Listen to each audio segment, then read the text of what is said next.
Jeff Nippard, Lane Norton, Mike Israetel, the GOATs of the fitness industry, the Untouchables. 3 of the faces that are definitely going on the fitness Mount Rushmore, and all a bunch of fucking liars. And yeah, I realise what a ballsy as fuck statement that is, coming from a lad from a small town in West Yorkshire. But hear me out, because if you scroll back through the content, you'll see so many videos where they're talking about what they did to build muscle, the exercises they added to their programs to build bigger arms and broader backs, and the changes they made to drive their physique growth. But you'll notice what they failed to mention is the years and years and years and years of hard fucking training, consistently tracking and eating their meals, the months to year long muscle building phases followed by month long cutting phases to get to the physique they have right now. Absolutely unnecessary, by the way, but I covered that in this video. And the exact length of time that it's going to take you to go from whatever the fuck your physique looks like right now, being in the absolute shape of your life, because they know you're not going to want to hear it. But I wish someone had told me, which is why I'm going to tell you. 2 years. Your dream physique is 24 months away. 730 days to lock in,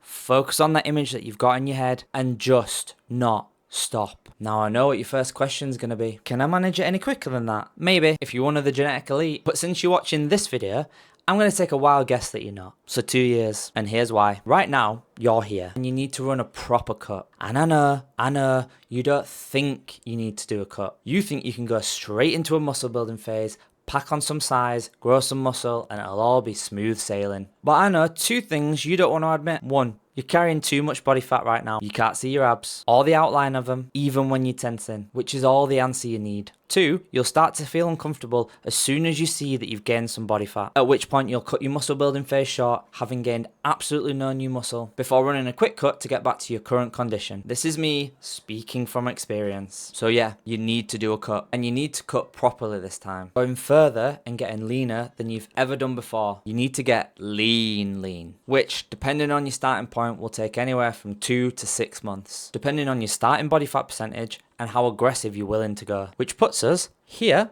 or here on your dream physique timeline. So what the hell are the next 18 to 22 months for? Well, they're your reward for doing your first proper cut. And I'm going to call it the fun bit, because you're about to step into your longest muscle building phase ever. And I'm going to stop you right fucking now, because this isn't a bulk, and it's definitely not a fucking dirty bulk. Bulking does one thing and one thing only. It makes you fat. And this video right here explains exactly why. So throw that word in the fucking bin. What you're going to be doing is putting all of your focus into your training, because it's your training that drives muscle growth. So you need to dial in your form, ramp up your intensity, lift heavy, implement progressive overload, and then fuel your body's growth and repair. Slowly but surely, you're going to be stacking new muscle onto your frame, minimizing fat gain to almost imperceptible levels, starting lean and finishing the next 8 to 16 months in this similar condition, but several kilos heavier. I'm talking a year or more in a surplus without getting fat. Think of all the muscle you're actually going to build in that time, and with no whiff of a deficit for 12 months. You will literally look like you ate yourself when you get to here, and not because you're a fat bloated mess. You then round off your 2-year transformation with one final fat loss phase. I thought I was done with fat loss. Well, you're going to look fucking sick, don't get me wrong. But again, speaking from experience, you're going to want to drop a couple of pounds to really make things pop. And the beauty of this cut is it's going to be so much shorter than the first one. Not only because you're going to be stupidly responsive to a deficit after a year in a surplus, but because you'll have a shit ton more muscle and nowhere near as much body fat that you want to lose. You know, because you spent those first few months getting lean. And herein lies the beauty of planning your physique transformation over a longer timeline. You do the shit part, losing all the fat you tell yourself you don't have first, then give yourself such a long time to gain muscle you don't even think about chasing weight gain. You simply focus on nailing your training, fueling your recovery, and the muscle will stack and stack and stack onto your frame. You could genuinely get to the end of a 16-month muscle building phase and only need to strip off 6 kilograms of body fat, which if you follow my advice right here, you could do in 29 days. This is the process I've refined over the last 2 years. And I think it's fair to say, not only have I transformed my physique, but I've built the version of myself that I was chasing. And now I'm doing it all over again. Jeff, Mike, and Lane want you to like them, so they're not going to tell you the harsh truth that you don't want to hear. But I'll tell you, because I wish someone had told me 10 years ago. Would have saved me 8 years of trying to find a workaround that didn't fucking exist.